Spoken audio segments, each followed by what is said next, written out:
two functioning ovaries, whereas a normal bird only has one. They've got marrow in their bones, so they're quite heavy. Birds that fly have air sacs in their bones to make them light to fly, and their body temperature is more close to ours at around 38 degrees Celsius. Other birds, it's a bit higher, 40 to 41. On the outside, though, very bird-like. They do have wings, but they're very small. Wings are about half the size of my little finger. They've got a single little claw on the very tip of the wing, but it doesn't do anything for them other than whenever they go to sleep, they take that long beak of theirs and put it underneath the wing and hold on to it. And that's how they fall asleep, just a big ball of feathers. Now their feather's quite different than the average bird. It's more single hair-like structure that comes off the feather, more closely resembling our hair, although it's a bit coarser than our hair. They are nocturnal, most active in the evening, but only for a few hours. They sleep about 18 to 20 hours a day. They can't see very well at all. They can only see about a meter in front of their face, and they've got whiskers on their face, like a cat does, and that helps them feel their way through the bush. Very good sense of hearing.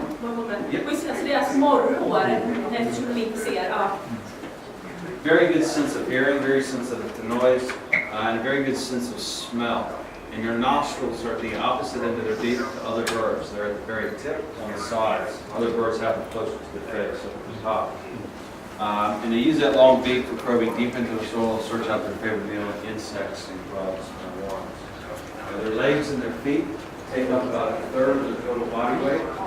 It's the only thing that helps them move, obviously run and walk, dig out their burrows, fight off predators, and it's the only thing that helps them break out of the shell of the egg. Now other birds have a protrusion on the end of their beak that helps them break out of the shell. It's called an egg tooth. Kiwis don't have that, so they just use their legs. And that is the actual size of an egg. It's basically the same size as an emu egg. It's technically the second largest egg of any bird in relation to its own size. This egg will weigh upwards of around 25% of the kiwi's body weight.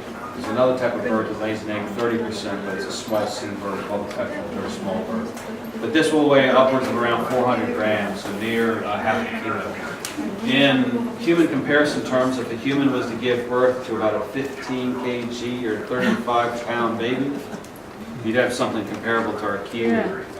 Now the males have the very easy job. All they got to do is sit on the egg for about 80 days. That's all they got to do. Just sit there. 80 days, 74 to 80 days. But that's still easier than trying to push one of those out. She'll starve herself for about 5 days prior to laying that egg just to create enough space in her body to be able to house it.